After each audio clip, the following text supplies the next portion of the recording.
Today's meeting is short in that we just have one briefing item, but it's an important item as it relates to accessory apartments and dwellings. We all know and talk about all over the city and in this committee especially just how expensive our city has gotten, especially for housing. We've seen the median sales price for a home over double in the last 10 years.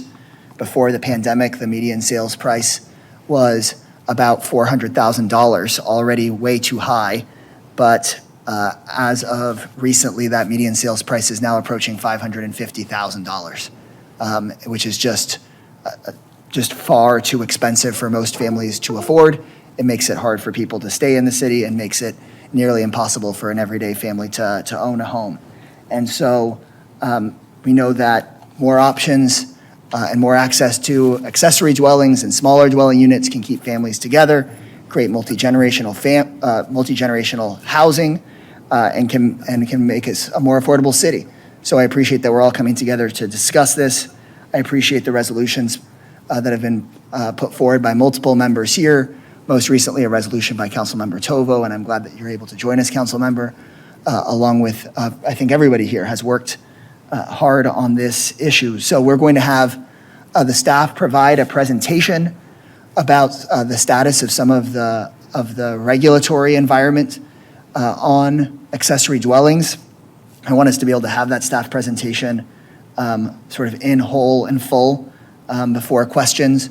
We also don't have a virtual testimony option set up yet in our committees, and we had requests from a couple of folks that actually provide these dwelling units in our community to speak, so I've created the option for both of them to chime in briefly, one nonprofit and one more affordable prefabricated provider in our community. So we'll have them briefly talk, and then we can ask questions of them and then of the staff. Do you all hear that beeping sound? I'm going to just see if that's coming from my microphone. Hold on. Oh, no, it's gone. Oh, I hear it again. Hold tight. I'm going to move to another microphone and see if that might be the issue. I'm hearing some static coming back to me. And then every time I bring it up, it goes away. But now it's gone. Chair. Yes, Councilmember. If I could, while you're resolving your microphone, thanks for allowing me to join you all. When I saw you were talking about ADUs, I wanted to join. Councilmember Kessler mentioned the resolution that I brought in April, which several of you were co-sponsors on. And I did just quickly, my staff and I have been drafting a resolution following up on some of the memo suggestions that our staff brought forward in August. And so when I saw that you all were having the meeting today, I quickly posted on the message board some of the areas that our resolution will address. And so that is on the message board for your information. Included within that resolution will be next steps for the pre-approved plans, which we may hear more about today, using our Chapter 380 program to do financial incentives, and probably a couple other areas. Thank you, Councilmember. And I think all of that will be relevant for the conversation today. So I'm really glad that you were able to make it. And to be clear, as the staff makes the presentation on the regulatory environment as it relates to this, I think what we're really going to be looking for are consensus places where we can make progress on ADUs across the board as we look for what those small changes or small programs can exist that can provide big wins for the community. So I'll hand it on over to the staff for y'all to make your presentation all the way through. We'll take the two speakers and then go into questions.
Good afternoon, members of the committee. I'm Brent Lloyd, DSD Development Officer, and also one of the members of the LDC revision team. And also joining us today are members of the LDC revision team from Housing and Planning, as well as DSD, who also have background on these regulations, as well as the 2020 council resolution that Councilmember Tovo referenced. And we also have Susan Barr, who's DSD's lead zoning reviewer for residential. So we're here today to, if I can get this to work.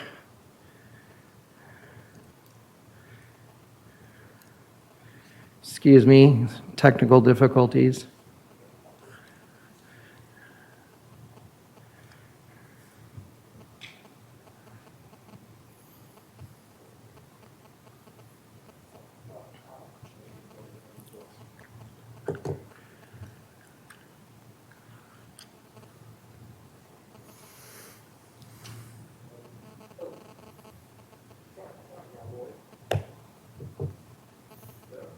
Yep.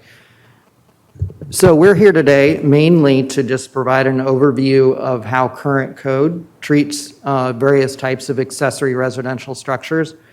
And we have, as I mentioned, LDC team members present, so we can speak to that as a point of reference as well as to what the regulations were that were proposed during that process. So just to kind of set the stage, current Title 25 provides for several types of accessory residential structures. And we're going to talk in detail about each category. The first, I think, is the one that's used the most, and it's the one that people refer to as ADUs, which is really the two-family residential use. As we'll talk about in a second, Council substantially amended those provisions in 2015 and 2016. Additionally, we have secondary apartments, which are an infill special use that are allowed through the neighborhood planning process.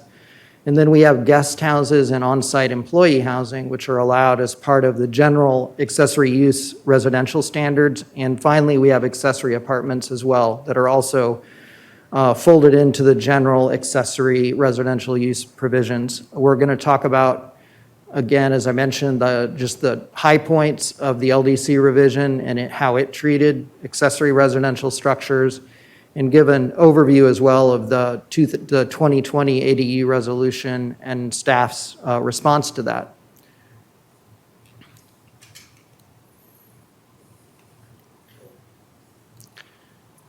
Thank you. So to start out, most accessory, just kind of a broad overview, most accessory residential structures are permitted as two-family residential uses. And those are the structures that are most commonly referred to as ADUs, or accessory dwelling units, under the regulations that were adopted in 2015. The Land Development Code also provides for accessory apartments, guest houses, and on-site employee housing, which have been allowed since 1984 under regulations that are substantially similar to today's code with a few differences. Secondary apartments were added as a neighborhood planning tool in 2000. So to just kind of walk through what the basic development standards are, and I think a lot of you are familiar with most of these, especially for ADUs or two-family. The two-family residential use is permitted in SF3, SF5, SF6, in all of the multifamily zones, as well as CBD, Central Business District, and Downtown Mixed Use, or DMU zones. And the lot size until 2015, the minimum lot size for a two-family residential use was 7,000, and in 2015, that was lowered to 5,750. The unit size for this type of ADU is the smaller of 1,100 square feet or 0.15 floor to area ratio. And with respect to FAR, or floor to area ratio, it's important to keep in mind as well that the subchapter F, sometimes referred to as McMansion, FAR limit of 0.4, also applies across the entire site. And this particular 0.15 FAR limit is specific to individual units. Additionally, the code regulates the second-story size and limits that to 550 square feet. Parking requirements for the principal unit are 2 spaces, and for the secondary unit, it's 1 space. If it's more than a quarter mile from an activity corridor, otherwise, no spaces are required, and that's established in Appendix A of 25-6, which is the minimum parking standards. Secondary apartments, this is a neighborhood plan tool, so it's only allowed if a neighborhood plan has opted into it, and these are permitted in SF1, SF2, and the MU zoning districts. And the development standards are identical to the two-family residential use standards. And it essentially provides, in practical terms, a way for neighborhoods to opt into the two-family residential use in zoning districts that otherwise wouldn't provide for it. And it appears that I wrote this down, 21 out of 60 neighborhood planning areas have opted into secondary apartments. So guest houses are accessory residential use that's established just in the general accessory use provisions of the code. An accessory use is, in essence, a use that is customary and incidental to a principal use. And our code has a general provisions related to accessory uses. And those provisions include detailed requirements for particular kinds of residential accessory uses. And guest houses are specifically authorized on lots that are 10,000 square feet or larger. And the code intends these to be used for non-paying guests only. There are no specific requirements called out for unit size or parking requirements. With respect to unit size, though, as I mentioned, within the subchapter F area, the McMansion boundaries, there are limits that would apply with respect to floor to area ratio. And additionally, although there are no parking requirements, there is within the general accessory use provisions a trip limitation on the number of daily trips that can be generated by an accessory use, and I believe that limit is 10 trips per day. And then another provision, which is also in the general accessory use provisions for residential, is on-site employee housing. And this is limited to lots that are 15,000 square feet or more. And as with guest houses, there's no specific unit size, but subchapter F or McMansion would apply within those boundaries. And this is intended for residents employed on-site. Accessory apartments are the last of the dwelling unit types that are authorized as part of the accessory residential provisions. And they are not subject to a particular lot size, but in general, the lot size that applies for the zoning district would be applicable. There's no unit size limitation, but other standards, development standards would apply. 1 on-site space is required. And additionally, accessory apartments must be contained within a principal structure. No garage conversions or street-facing entrances are permitted. And these are intended for residents over 60 or with disabilities. So we won't dwell on this, but if at any point during council members' questioning, you'd like to see a comparison, we've prepared a comparison table that walks through the different requirements and puts them all on one slide.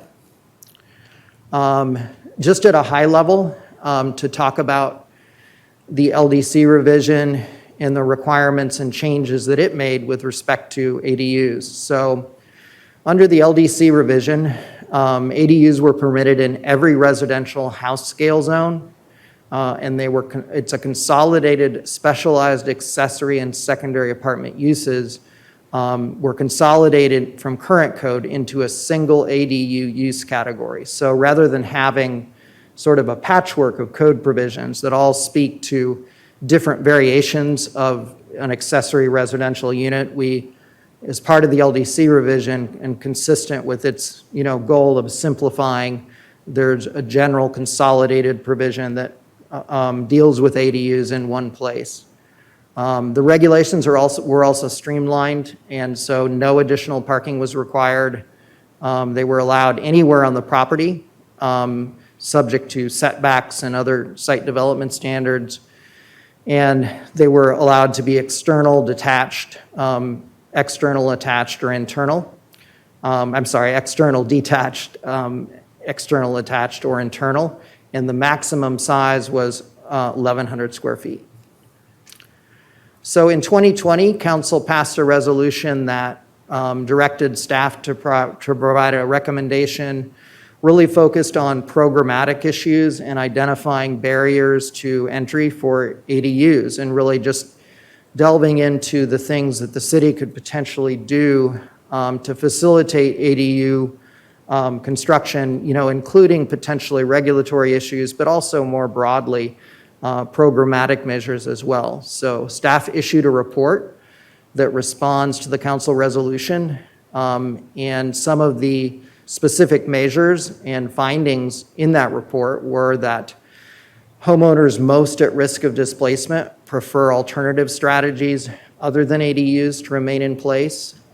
Additionally, even with streamlined permitting, financing obstacles can make ADU construction difficult for many low and moderate income homeowners, and removing barriers to internal and attached ADUs would reduce construction costs. So there were, I think, a number of helpful measures, and we have staff here who can elaborate on some of those that were proposed in this memo, but there are no easy fixes to the difficulties that are presented by trying to construct an ADU.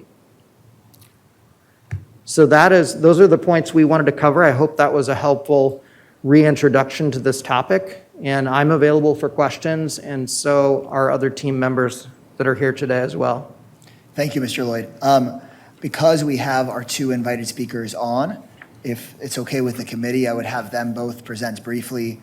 We can ask questions of them, and then we could come back to Mr. Lloyd if that's okay.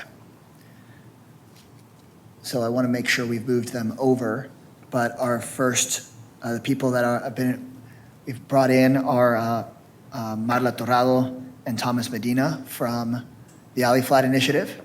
And then after them, Eric Preston from Villa.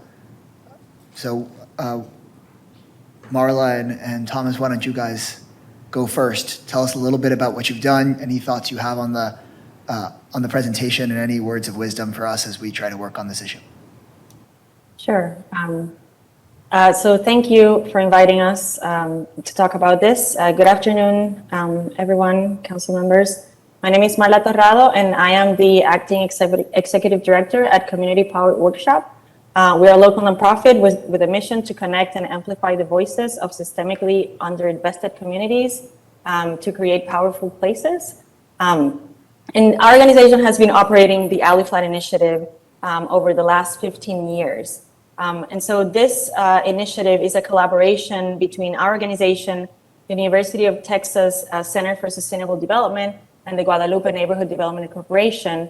And through this program, we help homeowners navigate the process of building a second home in their backyard, an ADU, that can provide affordable rental housing in their neighborhood and become a source of income for the homeowner.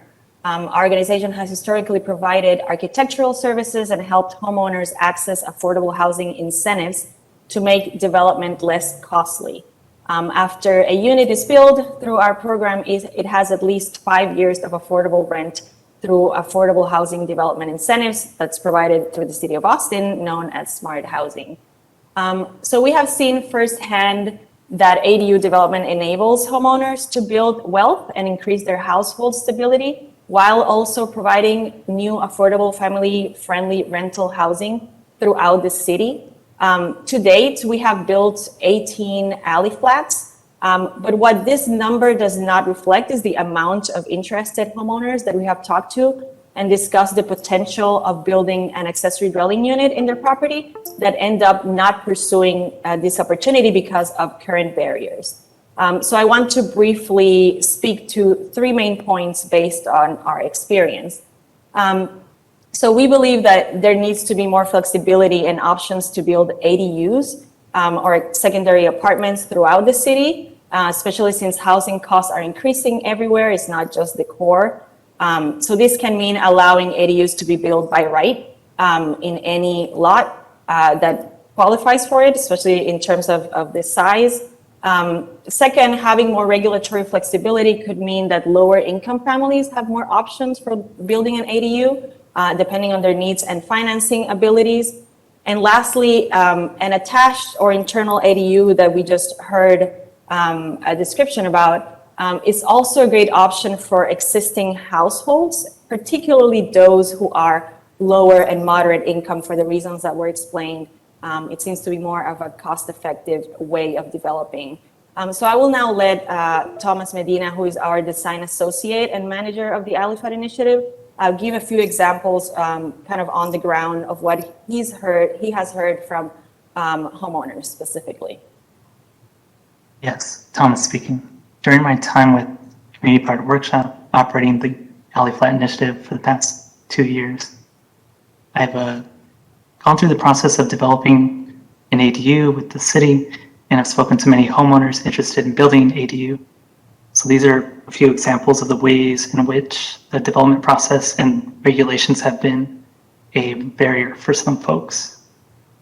So for one, we have spoken with families that live on SF2 lots specifically that are very interested in building an ADU for their family members, but they can't because their neighborhood has not adopted the infill tool itself. Secondly, we have also spoken with households interested in building internal or attached ADUs for a friend or family member, but they can't because they won't qualify to live there based on current regulations for accessory apartments. There's also a follow-up process under that, under the accessory apartment regulations. One homeowner explained that they went through the process of applying for an ADU under this age qualification with their elderly mother in mind, but eventually they rented the unit out to a friend instead. So that is one example in which they went through this process, but there's not kind of a follow-through process on making sure that the person that's qualified to live in that unit is actually living in the unit.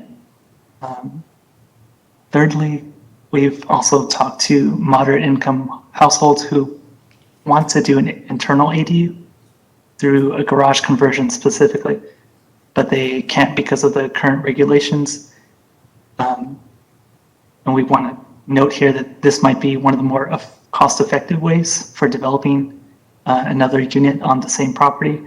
A garage conversion is one housing type that could be taken advantage of by homeowners to really increase their income through rent or by housing another family member.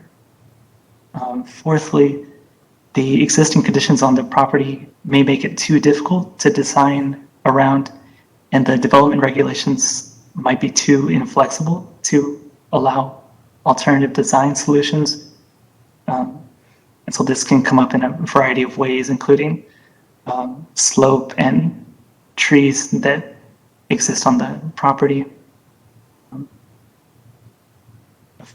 The last bullet point I have, the development process itself, from permitting to construction to the certification of occupancy, can be unpredictable and time-consuming for some folks.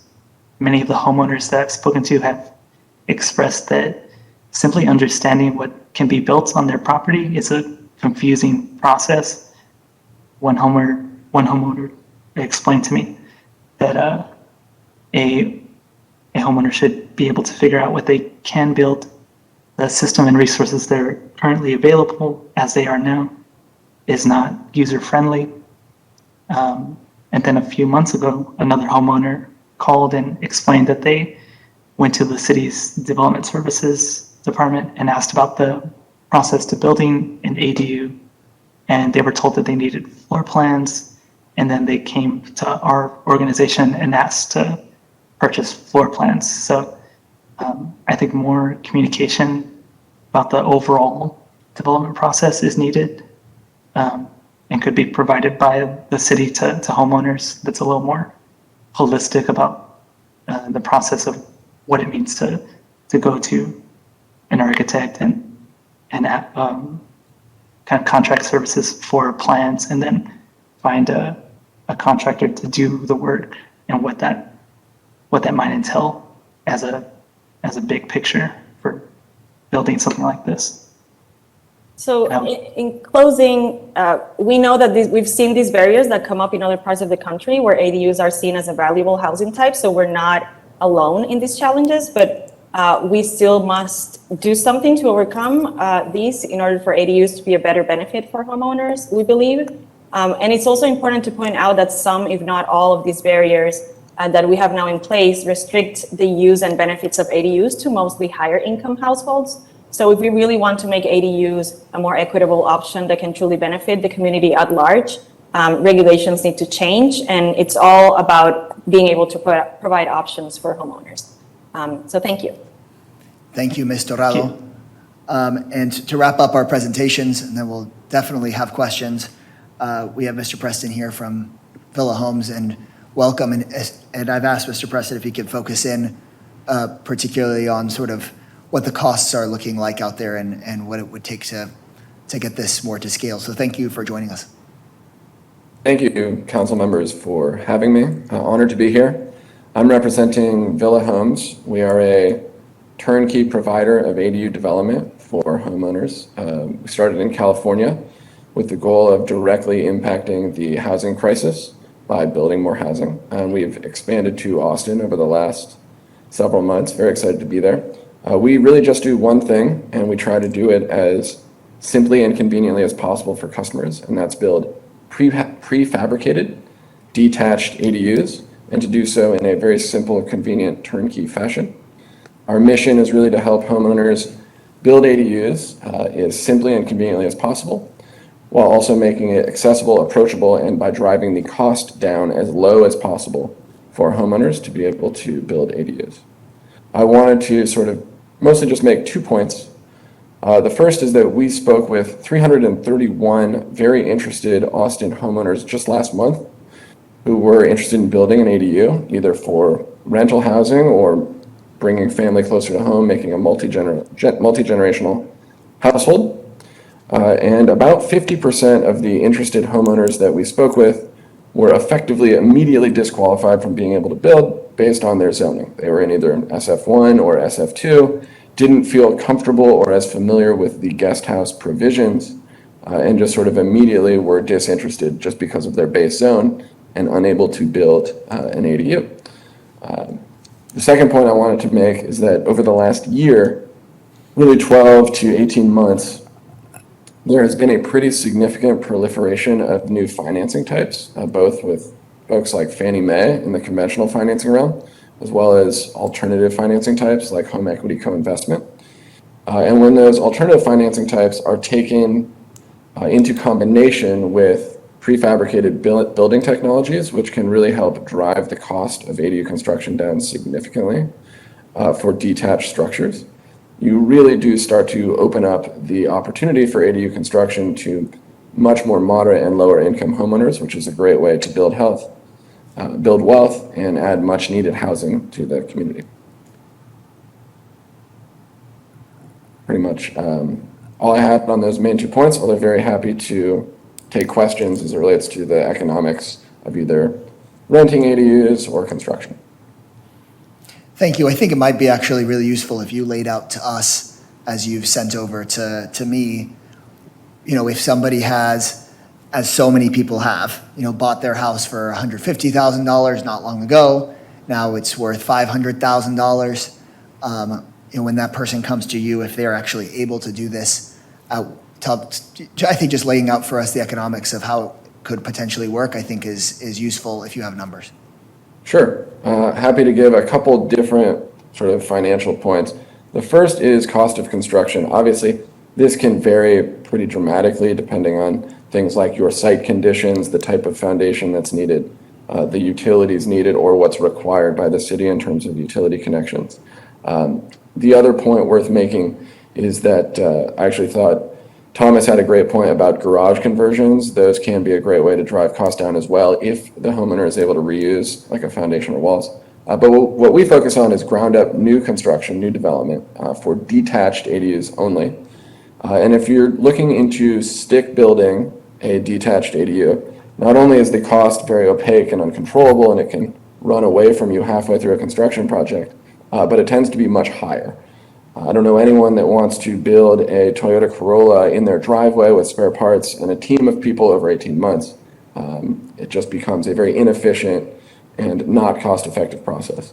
So with prefab, we can do everything off-site and keep everything much more predictable and controllable. Labor costs tend to be much lower. We have machines helping with some of the work, and we're able to buy all our materials up front in bulk. So to do our starting price, just as one data point, for a 450 square foot detached structure that's sort of all inclusive of permitting costs, utility connections, foundation, the structure itself, appliances, finishes, fixtures, warranty, that would start at about $159,000 all in, which if you compare apples to apples for a similar detached structure, stick built and include everything like permits and appliances and warranty and utilities, would probably be a good $25,000 to $75,000 more expensive. So that's an example of just an overall price point for a complete budget for a detached ADU at $159,000. Financing for someone who's looking to add, say, $159,000 to their existing mortgage, I just plugged it into a mortgage calculator. If you're adding $159,000 to your existing mortgage balance on a 30-year fixed rate at sort of 3.25% interest rate, is roughly a $700 monthly payment.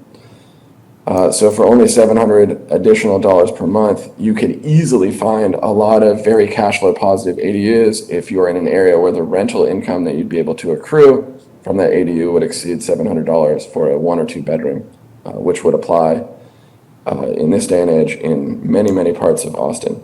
I guess the last point to make on the financial side is that while there has been sort of a huge home appreciation over the last decade in Austin, as Councilmember Kassar pointed out at the beginning, there is a silver lining to that.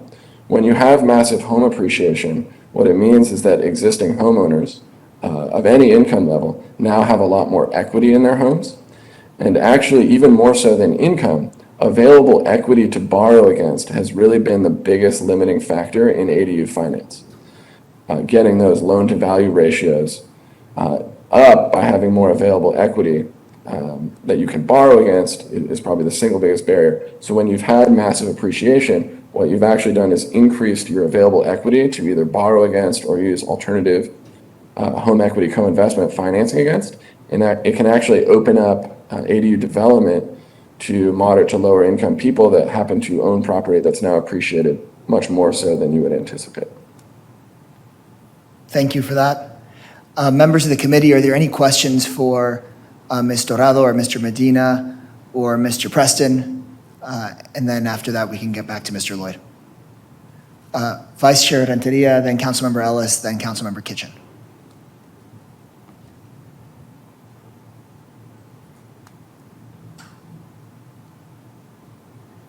Councilmember Renteria.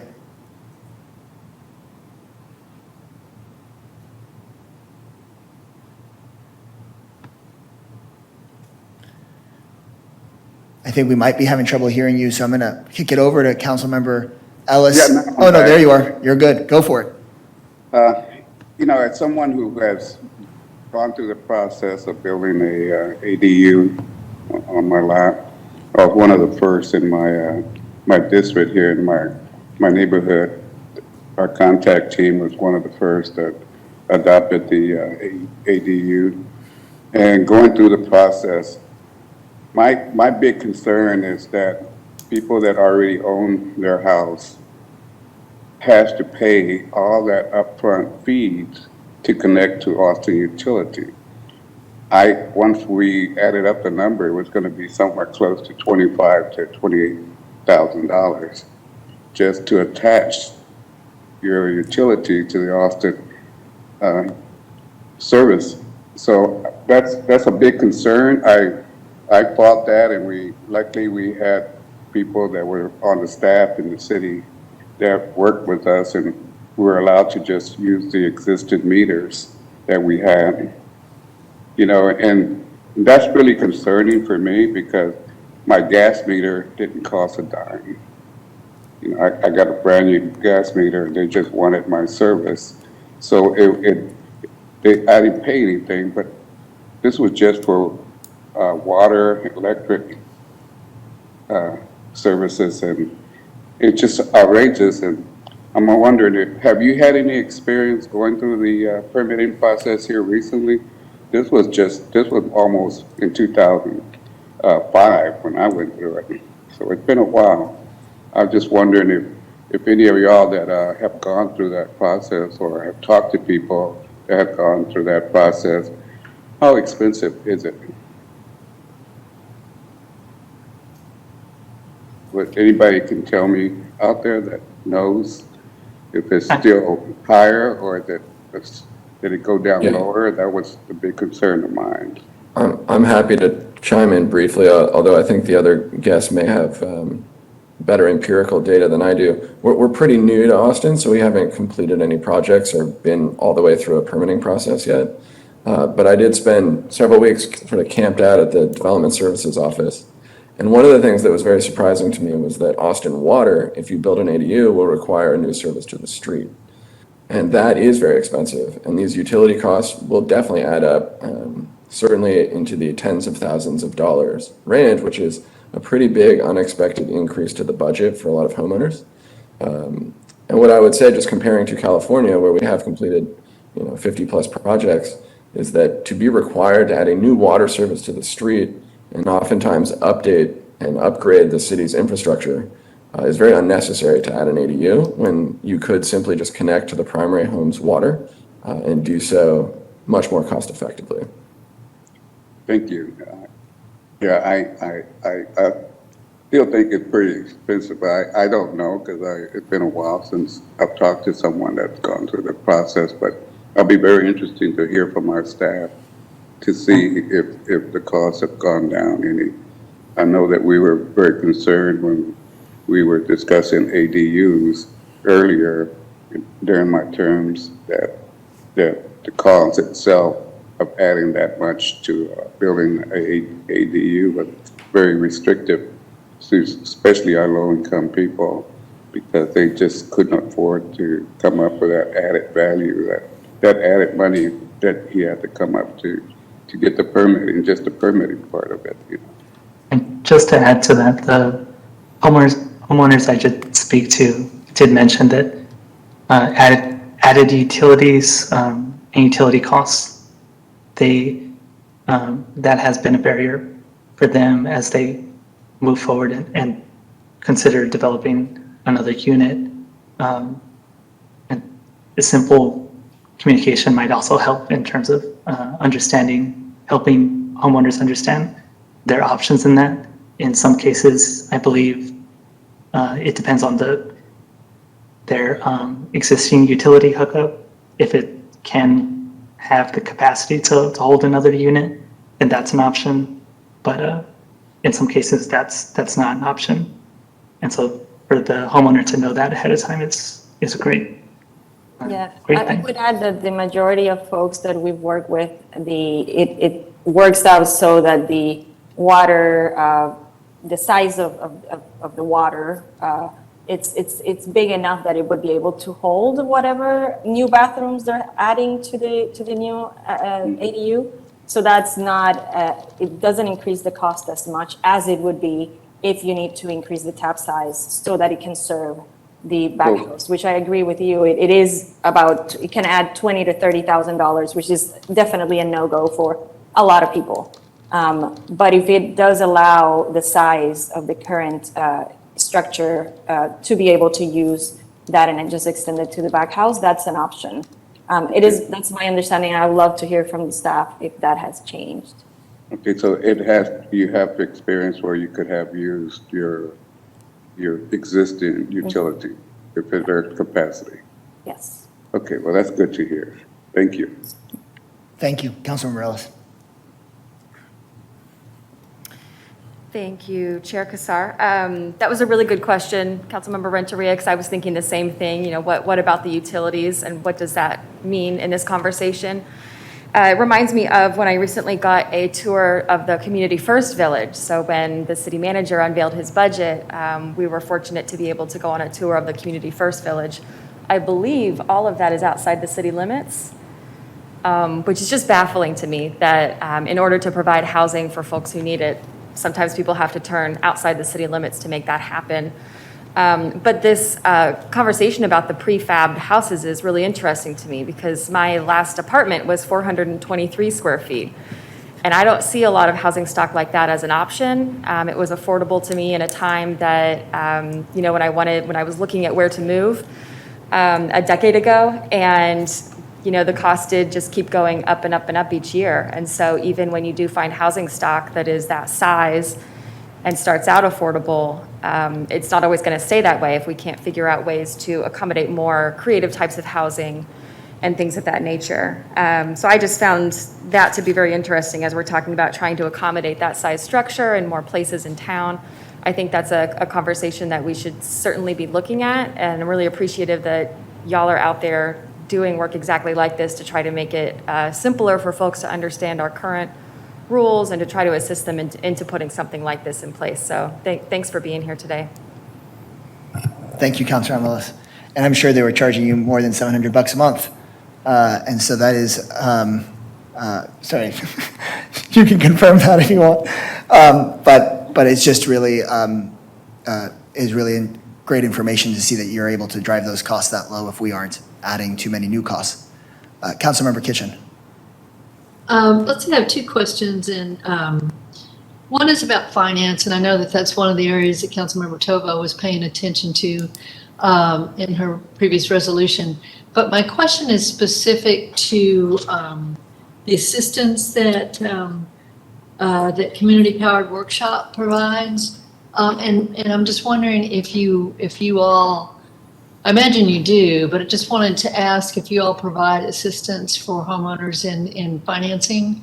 The home equity loans are not the easiest to maneuver, as everybody knows. You know, I'm sure you know. I'm not telling you anything you don't know, but they can be difficult. They can also trip people up because it's essentially a mortgage, or even if you get a HELOC, which is a line of credit, you still have to jump through a lot of hoops, and some. Well, I don't know if those take upfront money to be able to do them. I don't think so. But anyway, my question to you, my first question is to ask you what you all provide in terms of assistance with financing, and what kind of difficulties have you seen people encounter, even though they may have equity in a home? What are you seeing in terms of the difficulty to finance construction of either a freestanding one, which doesn't you know, that may not be as expensive, a prefab one as Eric's talking about, or not. So could you speak to that? Yeah, so we are a planners or architects. We don't offer financing. That is not something. Let's see if you offer it. I'm asking, do you help them navigate it? Yeah, yes. we don't want to provide. We can't really provide advice on, you know, like specifically what type of mortgage they can access or anything like that, because that's not our area of expertise. That's not what we do. Okay. So we do, you know, kind of offer them or explain to them that they can go to the bank where they have a business and they can speak about this type of development and check with them what would be the best route for them.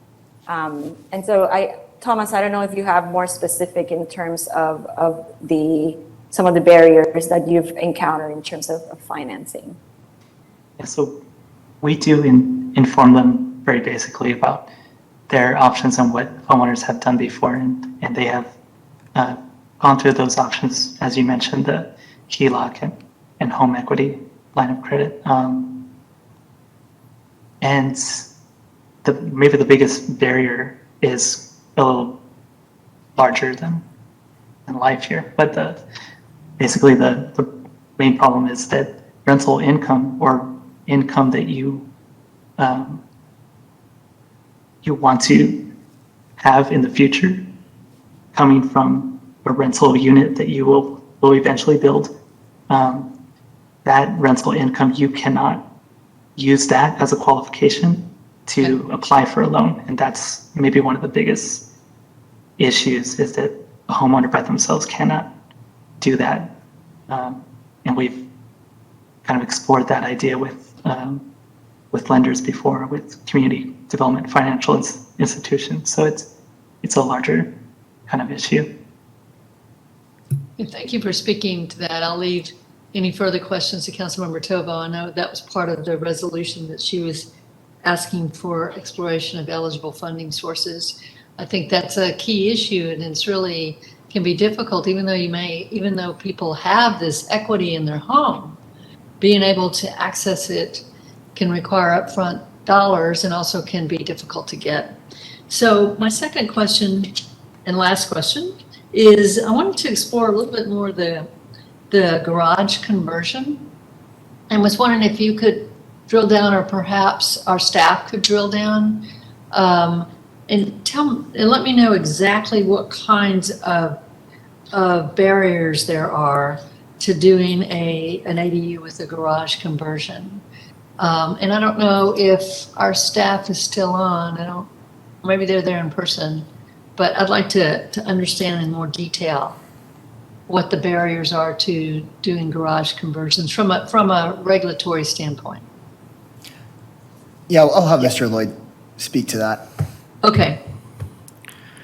Brent Lloyd, Development Officer with DSD, and Councilmember Kitchen, the provision on two-family residential uses, 20211005housing, explicitly prohibits garage conversions. So I think that is the principal obstacle. That I don't believe that provision exists with respect to internal accessory apartments, but it does with respect to two-family residential use. Well, so does that mean that you said it doesn't exist for? Say that again. Doesn't exist for internal? Yeah, the accessory apartments, which are one of the residential accessory structure types that we discussed. I'm sorry, I reversed it. I exactly flipped it around. The accessory apartment provision. It does ban it in accessory apartment. Yeah, prohibits garage conversions. And Susan Barr, who's with our residential review division, can, I think, speak authoritatively to this and clear up any confusion that I created. Okay. Hello. Thank you. Good afternoon, Susan Barr, Residential Plans Examiner Manager. So in regards to 2021-774, it explicitly indicates that it has to be a detached structure and it cannot be part of the house. It can be attached by a covered walkway, but it does specifically have to be a detached structure. In regards to an accessory apartment, it has the stipulations of someone who is 60 years or of age or older or has disabilities, and it specifically indicates that it cannot be a garage conversion. Okay. So maybe you could send me that, because I'm still a little bit confused, and I know that these are can be complicated. So can you repeat that one more time? So let's do it a different way that might help. Garage conversions are allowed in what circumstances, if any? With a single family use, so they're allowed on any property, residential property. Mm-hmm. The stipulation is that it cannot be a garage, it cannot be a converted garage, it cannot have an entrance that faces the street, and it has to be used by either someone who's 60 years or older or has disabilities. Okay, so it's very limited use. Are there similar restrictions if there's a building on top of a garage? No, I mean, you could have an accessory apartment on top of a detached, or on top of an attached garage. Okay. Mm-hmm. Okay. Can I just ask you all to, if you don't mind sending me that description that you just provided? I'd like to have it in. Not at all, yes, I will get that sent over. Okay. And, All Co- right, and, thank Co- you, Chair. and Councilmember Kitchen, just because you and I have worked together for so many years now, I think I've got a sense of what you were asking, which is that the question is, when can an accessory dwelling unit be a garage conversion? And I Right. think from this presentation, because in most cases, it has to be a separate building, in most cases, that's not possible. And in the cases when it is allowed to be a part of the same building, there's a line that explicitly bans it from being the garage. So Okay. that knocks it out in most cases. Is that about right? Yeah, that's correct, and I apologize for getting the nomenclature wrong, but basically, the accessory apartment provision, during the ADU revision process, we talked about internal ADUs, and the accessory apartment provision is really the closest analog we have in our code to that, and it explicitly prohibits, the two key requirements are that you can't have an entrance facing the street, and then, as you've touched on, Councilmember Kitchen, it can't involve a garage conversion. I do want to add that the restrictions with respect to age and disability were not included in the LDC revision, and there are questions surrounding those provisions in terms of their enforceability that I'm not prepared to get into, but those are in the code, and staff does require the affidavit that's called for as part of that. Thank you. Yeah, I'm going to kick it over to more questions. I did want to see if we have questions for the presenters so that we can let them go and then we can sort of drill in with the staff. Are there any more questions for any of the presenters? Councilmember Tovo. Yeah, thank you. Mr. Preston, I didn't know if you, there was a point where there was a conversation and exchange about financing, and I didn't know if you wanted to jump in on that. You looked as if you might have information you wanted to share. Thank you, Councilmember. I did have an additional comment there, which was mostly to say that both sort of conventional and alternative financing is very pro ADU right now, and there are a lot of updates coming out on a quarterly basis that are making financing options more readily available for more people. I'm on a quarterly call with Fannie Mae, and I know they're asking future rental income from ADUs to be counted towards the DTI considerations. Not yet, but it's a good sign. And then there are also, private banks or credit unions in our network of lenders that we refer customers to that will consider future rental income in a DTI calculation.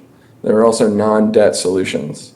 So there's some new alternative financing companies out there that we refer customers to that can do home equity co-investments where there's no income or DTI requirements whatsoever. So it's not all the way there yet. It's still a pretty significant hurdle for a lot of ADU development, but every quarter it does seem to get a lot better for more homeowners with more options coming onto the market. It's interesting that the last kind of alternative that you discussed, the co-equity investment, are those products available in this market?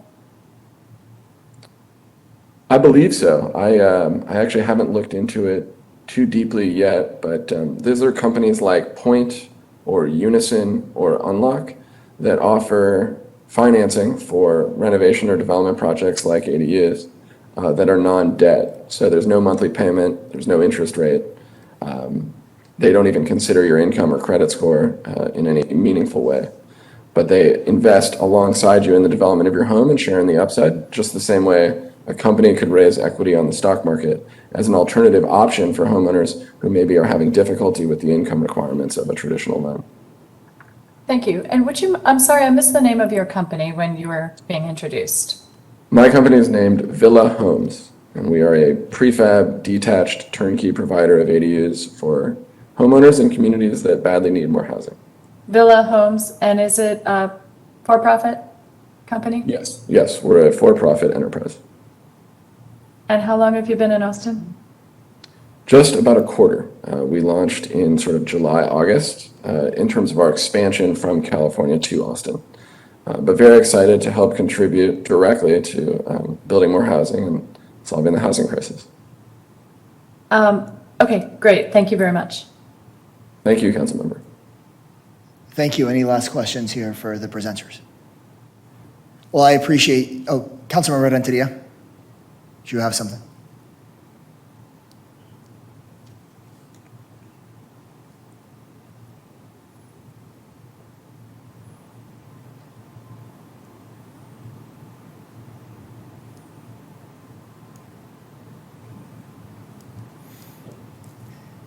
Okay. Okay. Oh, there you are. As soon as I'm about to give up on you, it Finally works. got it. I'm using my iPad, so it's totally different. Doesn't give me the icons on the bottom, but you know, my whole thing is, I ended up going through the equity loan through my credit union, so I was able to borrow that money on the wealth of my property. And I always tell people that they should just go a little bit over in case of unforeseen costs, because at the end, we ran out of money and had to use indoor material on the outside, which I had to end up repairing it 7 years later. But it did give me an opportunity to get my occupancy permit. Another struggle that I had that you don't want to go through is you have to pull out the permit, and then before you can proceed, they have to come and inspect to make sure all the work is done right. And that usually takes 2 years for it to complete a whole home, which is very hard.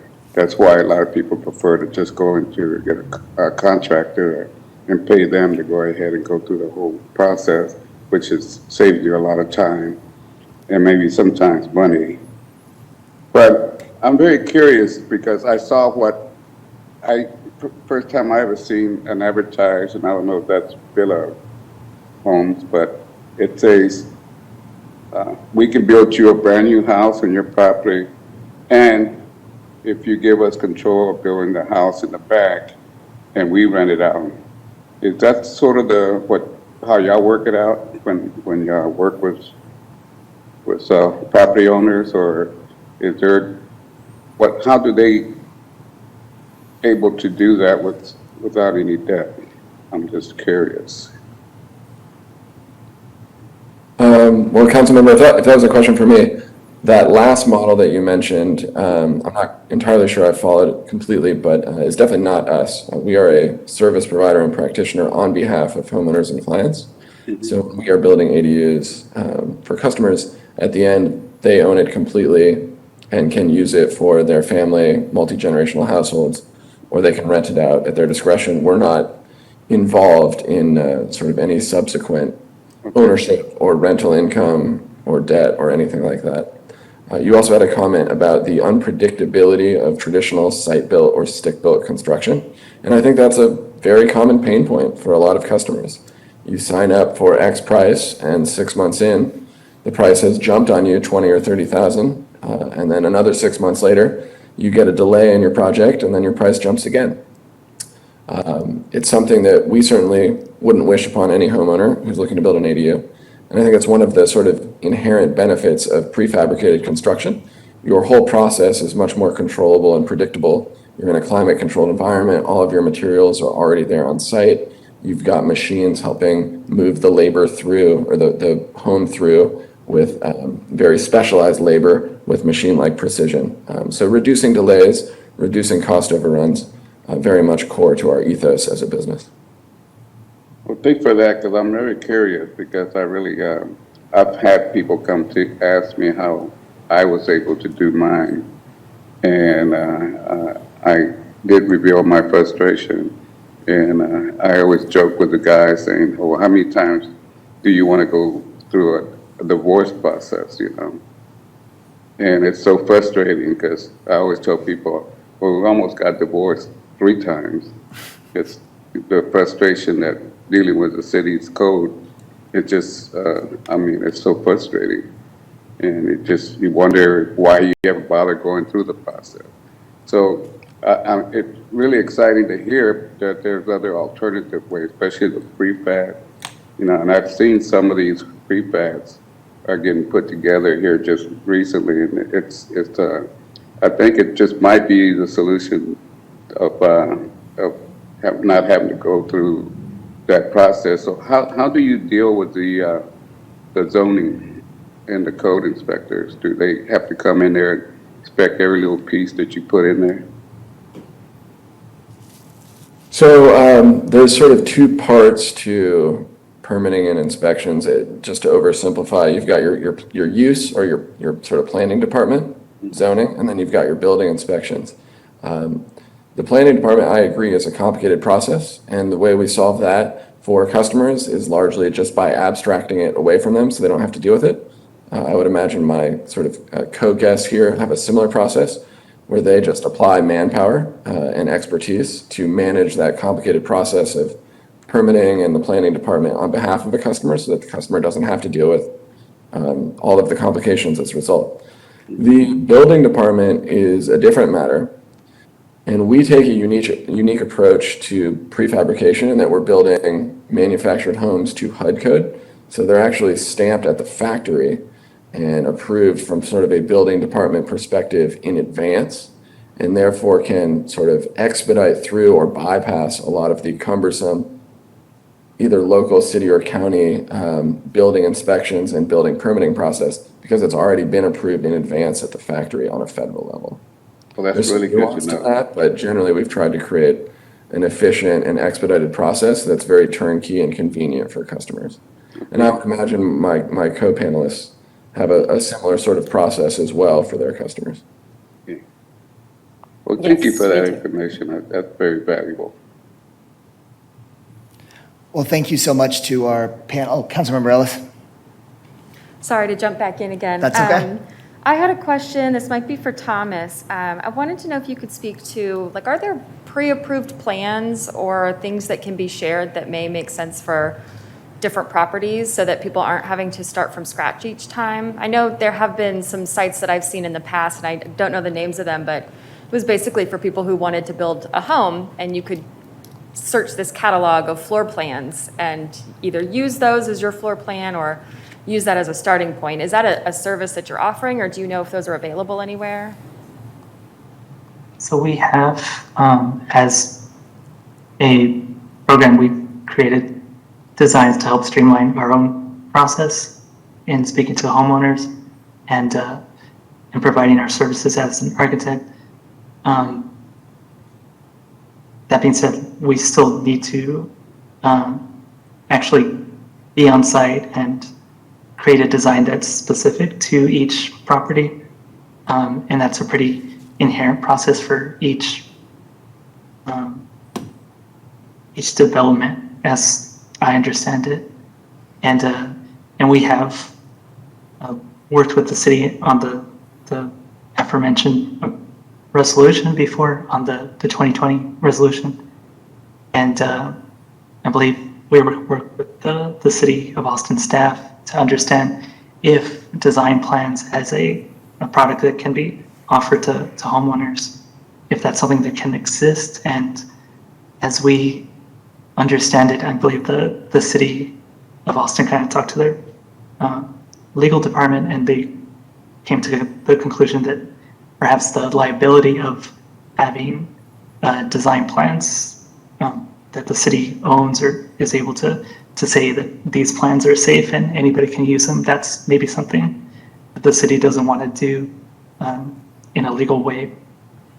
And it's in that same way, we're also not interested in providing design plans that anybody can use in that type of easy way. There are other programs, such as the City of Seattle. They do have an ADU program in which they work with local architects, and they ask them to provide examples of the projects they do on the city's website. So if somebody is a homeowner interested in ADU, in addition to looking at the regulations that they would have to go through and the process that they would have to go through, they also see the architects that operate in the area that do that type of work, and they are at the same time they'll see plans that they can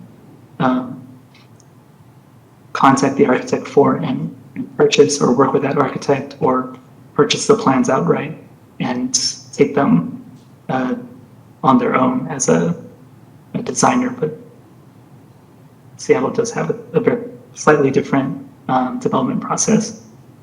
So I think that is one way that design plans could be used here.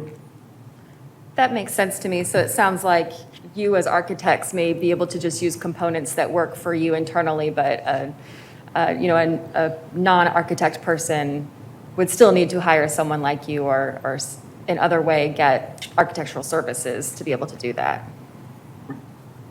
Okay, thank you. I'm happy to chime in if helpful on what I've seen in California. Both Los Angeles and San Jose have pretty significant pre-approved plans programs. And it's interesting, they really, they're almost more of like a marketing tool to help homeowners feel more comfortable and confident that there's a simple pathway forward. It's less that they will actually use the plans verbatim and submit them without the help of an architect. It's more that it just gets, local homeowners in those cities very familiar with and comfortable with the idea that there will be a streamlined process and pathway forward and assistance to get them through. So it's absolutely work to help spur ADU development, although a little bit less in the direct way that you would think. Thank you, that is helpful. Thank you for that. Well, I really appreciate our panelists. I'm going to call the staff up here, but I certainly, I've spoken with each of you, but I learned from this presentation. I didn't know the fact that amongst the folks you all have been talking to, about half of the people that were interested in ADU up front were already disqualified by our rules, and I know we'll be talking about those rules here shortly with the staff. And I just appreciate what the Alley Flat Initiative has done over time in our communities, especially on the east side. But just given what it is we're experiencing, somebody being able to finance having their parents move back to their property and their own back house financed at $700 a month is just so much cheaper than what I know and hear from people all the time, that they're trying to move their parents into an apartment or another kind of community, and that might be $1,700, $1,800, $1,900 a month, much more expensive. Or if they were renting that, you certainly could pay for that financing if we can overcome some of the challenges listed here. So thank you all for what you've laid out here. I have some questions for the staff, but I also want to defer to committee members if you have burning questions at this point. All right, Councilmember Kitchen, why don't you go first? I'll go second, and then Councilmember Ellis after me. I think it's really helpful to understand the scope of the issue in the sense that what I mean is I think it's important to understand exactly what the issues are. What exactly is causing the barriers in particular in the regulations, and to what extent, in other words, how many people will it impact? And I know a lot of that analysis was done as part of our LDC conversations previously. I just need a refresh on those. And so maybe the staff can provide that to us. So for example, Chair, I hear you talking in terms of half of the people are not able to pursue ADUs because of our regulations. And so I just need a drill down on that to help me understand which regulations contribute to that figure, so that I can understand exactly what we need to do to to reduce those barriers. And so I'm hoping that maybe staff can provide that to us, or maybe there's, I don't know, Chair, I don't know if there's another source that you're citing from there. Yeah, I just need a refresher. I was mentioning that from the testimony of across both of the panelists. That's what I was wrapping up on. But I did note down some of the issues that were noted by those panelists. Of course, they're not representative of everyone, but I thought it was interesting to have a nonprofit and a for-profit, stick-built and prefab. But what was listed was homeowners in single-family 1 and single-family 2 having specific barriers there. Homeowners wanting attached options and not just detached, the garage conversions being cheaper, as you noted, the issues with age qualification, because we have specific age restrictions that the staff went over, along with questions around guest house or worker housing, that you're allowed to build these if it is a guest in some cases, rather than say a family member or a resident or a renter, and that sometimes it's regulated by occupation of the person, and that was listed as confusing. So those are some of the issues. Of course, we can talk about impervious cover, building cover, and setbacks, And that is all important, but I thought that it was interesting for us to focus on the areas where there seems to be less controversy in the city, where it seems to be a little bit more, where there might be some things that are small changes that panelists were noting were significant barriers. Is that That's very helpful. Councilmember? So I would just like, maybe staff can follow. That's a great list, Chair. And so maybe could follow up with sharing that with us, because I didn't write it all down. But I think that's a great list. And then to the extent that our staff has any data around, around those particular barriers and the extent to which they're barriers. Intuitively, they're barriers. I'm not suggesting I need data. I mean, they're obviously barriers. And if they're barriers we can do something about, I think that's important. I just thought if there was data that the staff had that they, as part of the analysis they did on the recommended ADU changes, that'd be helpful to share with us again. Staff, do you have anything responsive to that? When we made changes in 2015 and 2016, did you see an uptick at that point that you have tracked any data on, or during the LDC revision, did you have any data points that could be useful? Yes, following, there definitely was, an uptick in ADU construction following the amendments to the two-family residential use provisions in 2015. The number of ADUs has increased on average by 60 per year, and it reached 370 in 2019, and it dropped slightly to 340 new ADUs in 2020. So the regulatory changes adopted in 2015 definitely had an impact. Sorry, Mr. Lloyd, so you were saying it used to be about 60 per year before 2015, 2016, and now we're at 340, 370? Yes. So about 6 times more. Yeah. Additionally, some high points in terms of restraints or factors that can impede ADUs, some of which are not within the city's purview to address, but the location of existing structures on the site that can create impediments with respect to setbacks. Oftentimes, even when a lot is, of ample size to accommodate a two-family residential use, there can be existing structures that make that as a practical matter difficult to do. Parking configurations can have similar impacts. Trees, floodplain, erosion hazard, grading, and drainage. And additionally, deed restrictions, which are private deed restrictions that mandate only 1 unit per lot. That's something the city does not enforce, but it's something that as a practical matter can, depending on the neighborhood, be an impediment to construction of ADUs. And additionally, as I think has been touched on, utility issues are also a factor.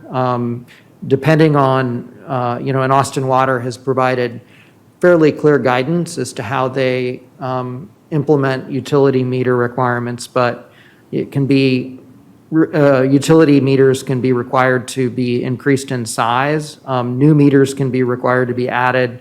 And there are also, on the Austin Energy front, can be issues with power lines and required clearances. And there are not any easy solutions to any of those problems. And some of them are not ones for which there is any regulatory solution, but in probably a few cases, a few of the issues I mentioned, there are regulatory ideas that were discussed during the LDC revision process that could be considered. And with respect to kind of some of the broader issues around, do you have anything you want to add in response to Councilmember Laura, in response to Councilmember Kitchen's question? I think those are the main factors that we would identify, and if there are further questions, Councilmember Kitchen or Councilmember Kassar, we can certainly follow up with a list of items. Thank you. And Councilmember Renteria, I'm going to shoot it over to you after. I'm going to ask questions, then Councilmember Ellis, and then I'll kick it over to you. I think, if I remember right from the testimony, again, it's anecdotal, but I think it's a good survey, 300 plus people, that about half of the people were disqualified, not when they looked at the lot, but just from the very start based on the zoning. And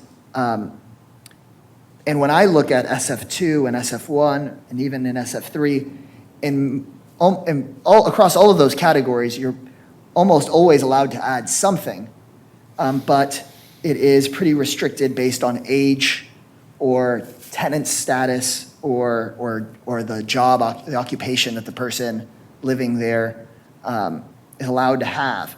And in your presentation, you say that it is intended, these units are intended, for example, for somebody that works on site, or intended for somebody over the age of 60. But when I read the code, it seems that it says that that's a requirement. Is that right? It says that it's required, for example, for the person that lives in the house to work on site, or it's required for the person that lives there to be over 60. Is that right? Absolutely, that's what the code says. I think with respect to some of those requirements, some probably more than others, there are issues with respect to enforceability, and those were not recommended to be carried forward in the LDC revision. But notwithstanding, those questions, which I'm not prepared to get into today, I think the presence of those restrictions in the code is an impediment to the use of those provisions. It seems also that when people talk about ADUs, it's mainly focused on the two-family residential, and I think these other provisions are not as widely known and not as widely used for the reasons we've touched on.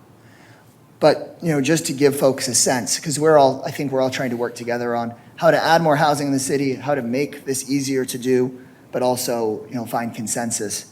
And just to make it really clear, for example, what we're talking about is, let's say somebody has a large SF2 lot, and they live in their house.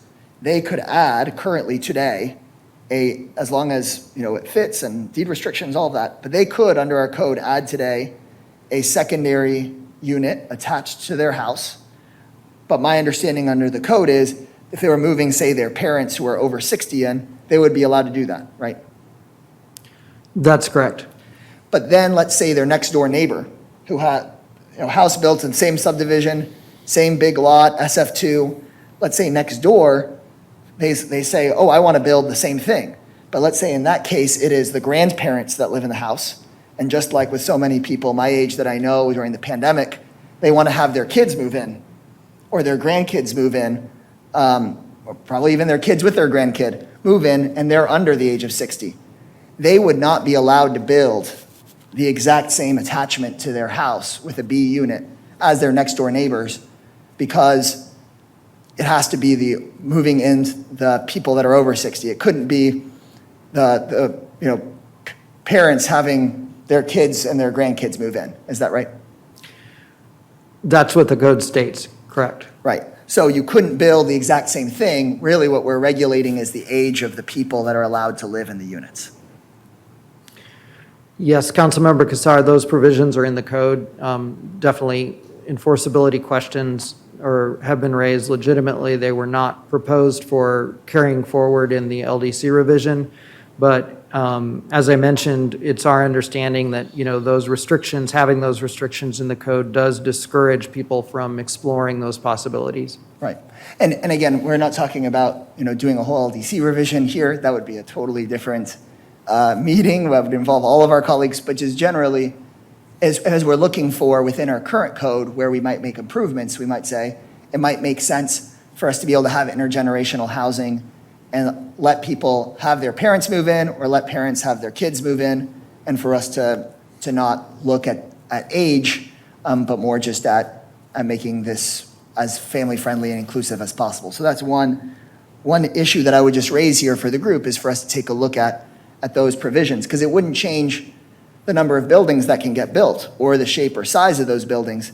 It would just be being more flexible about the age, whether you can have your parents move in or your parents can have younger people move in. The same issue as it relates to guest houses or on-site worker housing. So you could have a lot where somebody builds a back house, and they built the back house because the person living there works on the property. But then if the people next door wanted to build that same back house, but the people in the back house are their family members, they wouldn't be allowed to do it because their family members aren't working on the property. Is that right? That's correct. And I think we actually, and I first became aware of this code provision, I think, when we had a zoning case where there was a community member who wanted to build a house for his son, and he came and asked us for a zoning change because he didn't want to use the code provision saying that his son worked on the property. He just wanted to do it straight up. And so we came and went through the zoning process with us. So again, these might just be some provisions that are low-hanging fruit for us to all take a look at. And I'd be interested in whether we could get consensus in the community and broad support for saying, look, this doesn't even change the number of units on the property. It just allows for more people to have these flexible options, whether they need rental income or whether they just want to live together with family members or close friends.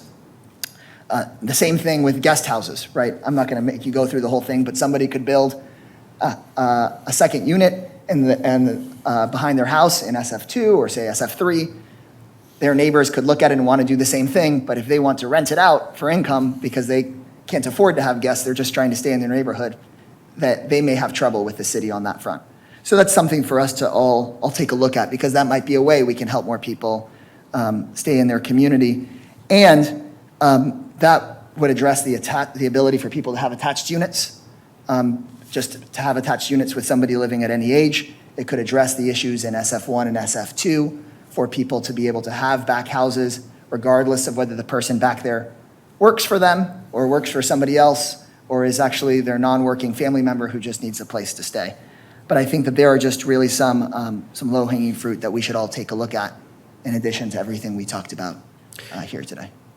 Councilmember Casar, if I can just add that obviously any amendments to the code require legal review, consultation with the law department on the substance as well as the process, in other departments as well, but these are definitely existing provisions of the code that, subject to that further review, could potentially be modified to address some of the concerns that council has raised. And additionally, I just want to point out that one feature of these provisions is that they can be aggregated.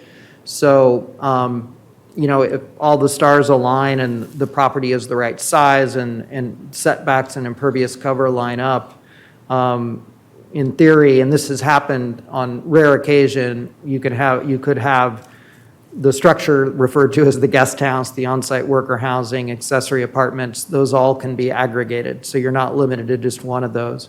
And I just point that out just for informational sake. The idea being that you could have an accessory attached apartment attached to your house, say that a family member stays in, and then you could have a back house that you have for a rental income. Of course, your lot would have to be able to accommodate all of that, but that's a possibility. Yeah, and this has happened on rare occasion. We've had instances where applicants have sought to combine those structure types and it just hasn't worked out for various other reasons. But in principle, the code has allowed that and it has happened on occasion. Right, so again, we're not talking about new units or additional units beyond what's in the current code, but you could do an A, a B, and a C unit in that case. But again, you run into all of the restrictions about what occupation the person has, or the age of what person, et cetera. Okay, thank you. Councilmember Ellis, and then Councilmember Renteria. Thank you. I figured you would probably be thinking the same thing about age and occupation that I was, so I won't rehash that conversation, but I am curious about enforcement.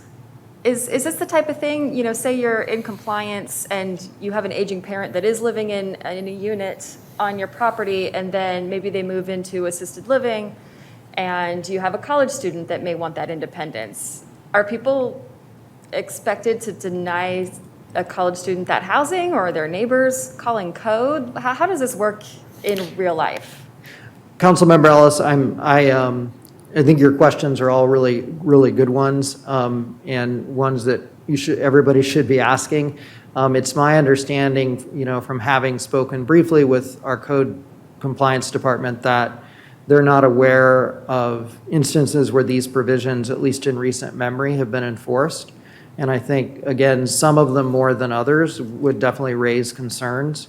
And so regarding those provisions, I really don't have anything more I can say, but I think your questions are good ones.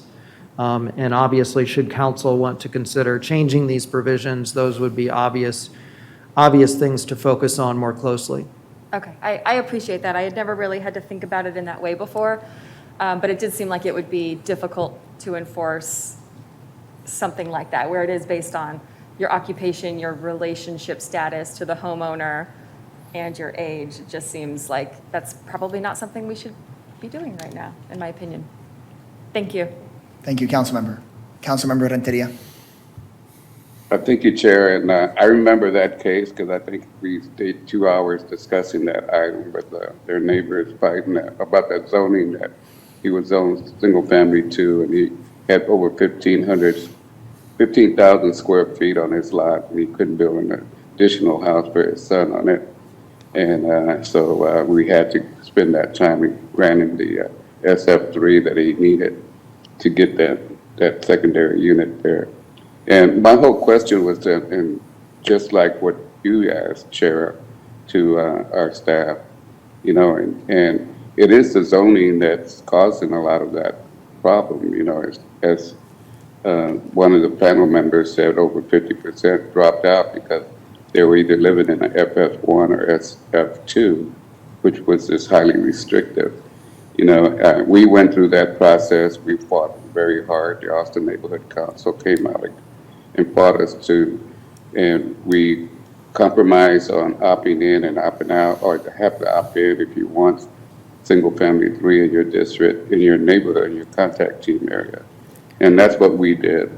And we were able to have secondary units because a lot of our people here in the East Austin at that time had a secondary unit in their lot, but they couldn't pull a permit on it, and because it wasn't built the right way and it didn't meet the code. So that's what we went through. But we also, when we're looking at that, we need to be very careful also, because Texas does have a condo regime, and you can end up with 2 condos on your lot, and they can sell it, and it'll leave the affordability out of it.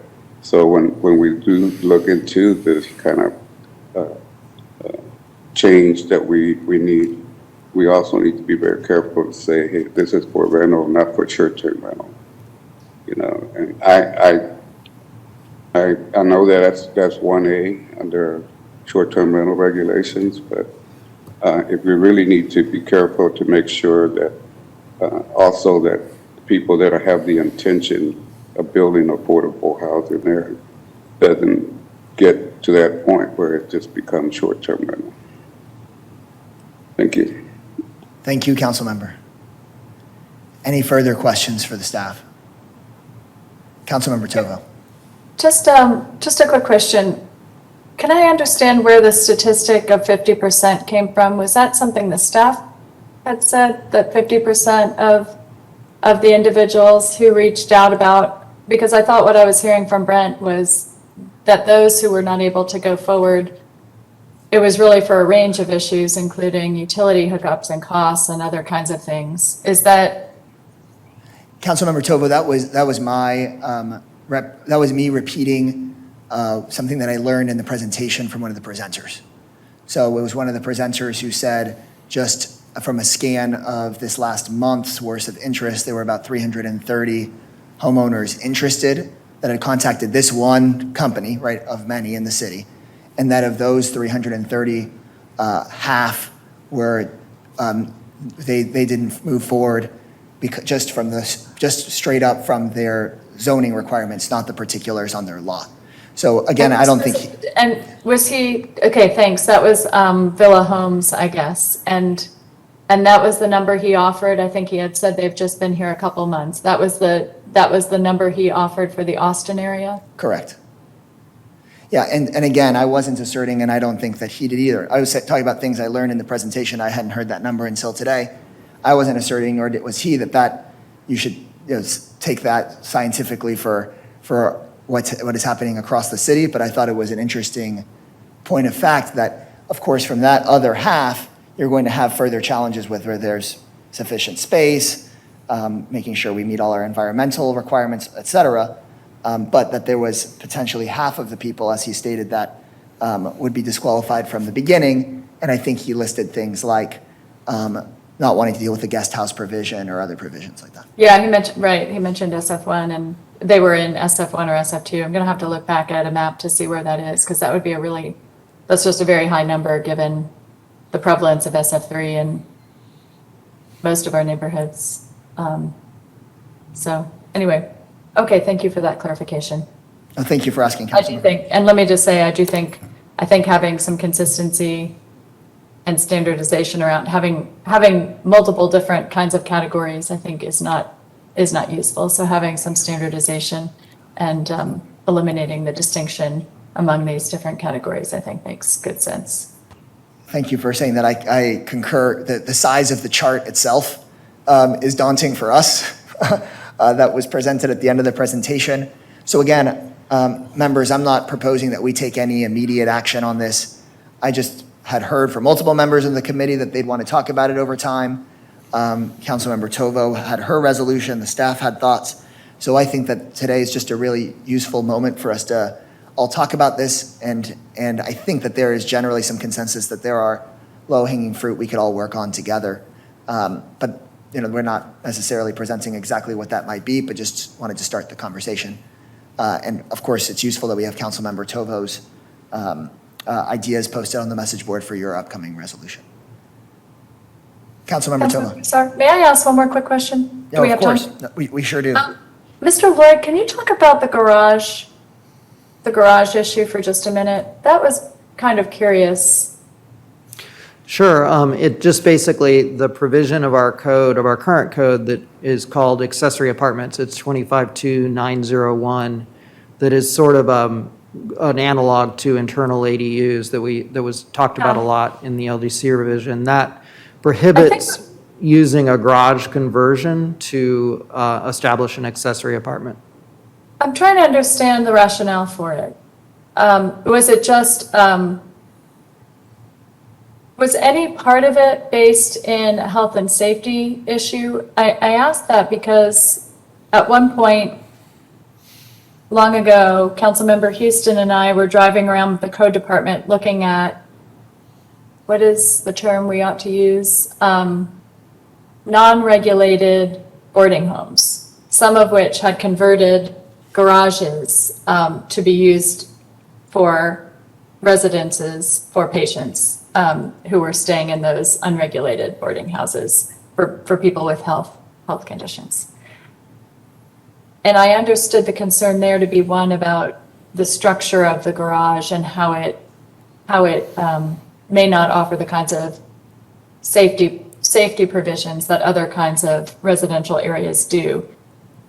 Or is that just completely, so was there ever, I guess that's what I'm trying to understand. Is there something about the way garages are required to be constructed that makes them, that presents health and safety challenges, or is it just kind of a relic of the code that's kind of wacky? Councilmember Tovo, that's a good question. I can't speak authoritatively to the origins of that provision. However, I can say that in order to be habitable space, the provision would have to, a garage conversion, were it allowed, would have to result in a space that meets all the health and safety standards. So, if garage conversions were allowed, any issues with respect to the garage would have to be remedied, and it would have to be brought up to full code compliance with the International Residential Code as the city has adopted it. So I think those issues could be dealt with through the permitting and inspections process. My understanding, and I'm not positive that this is correct, is that it was really born out of a concern that it would affect parking and that it would ultimately result in more parking on the streets.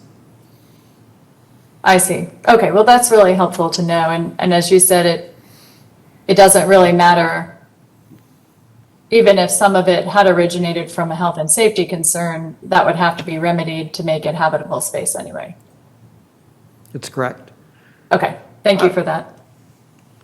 I would also like to add, just in the interest of putting all the issues on the table, that our lead residential reviewer who's here today pointed out to me that one of the impediments to ADU construction, and she may jump up if I misspeak, but one of the impediments is that the code requires that the ADU be added to the rear or the back of the site. and that regulation sometimes discourages and limits the ability to add ADUs. And so just in the interest of helping council understand the regulatory impediments, I think that's one that bears mention. But that does not apply, for example, to the guest house. That's correct, it doesn't apply. Got it. So for example, if somebody could build a house to the side, if their lot is, say, wider and has, trees in the back, they could build a guest house to the side. The challenge is that guest house is really for those folks that can afford to build a guest house for non-paying guests. But then if somebody moved in that couldn't afford that and wanted to rent it out, they would technically be in violation of city code if they wanted to rent it. But then, as Councilmember Ellis mentioned, there are all sorts of questions of enforcement and showing up and asking somebody's age or asking if they pay rent or et cetera. That's correct. The locational requirement that I mentioned is part of the two-family residential use 20211005housing, which is the primary regulatory vehicle for permitting ADUs. The other types of accessory structures that have the problems that you have highlighted, Councilmember Kassar, don't have as many site development standards associated with them other than lot size. So that particular issue of location of the structure is one that only arises with the two-family residential use. Thank you for that. Any other questions? Councilmember Renteria. I make a comment, when we built ours, we were required to put in a two-car parking garage on the bottom. And when you do that, also the requirement was that you could not put any kind of plumbing in there where you could put a shower in there. So you would prohibit from putting a shower in there. You couldn't put an air conditioning vent in it. So you could put a vent in there, but you couldn't use it for livable purposes to convert it into living space. So, and that's the big what we're going to be facing if we ever deregulate those. That the added expense that's going to be required just to make it into a habitable place by putting air conditioning in there and heating is going to be very expensive. Thank you for that, Councilmember. I think that we probably should look into the utilities issues, see if those can be shared and cheaper. And I think we addressed some of the parking issues you had in 2005. About 10 years later, I think we no longer require a whole driveway back there. And for many folks near a bus line, don't require all the extra parking. So that we know that helps. Any other last questions or comments? Look, y'all, I know we usually have multiple items, but I knew that this one would have deep discussion, but I thought this was really useful discussion because I think our whole group on the dais and in this committee understand that we want to help folks get things like this done for the people that might live in the back house that tends to be more affordable than just one house on a lot, and for families being able to stay together in the city, which is becoming so hard. So that's why I think we wanted to spend this much time on this issue. I thought everybody added a lot. So I really appreciate each of you joining us and spending the time together, and the staff and the panelists. So thank you all very much. If there is no objection, that's Mayor Pro Tem. Thank you, I appreciate it. I know I didn't contribute a whole lot this afternoon, but the questions that I had were being answered and the presentations were good for me.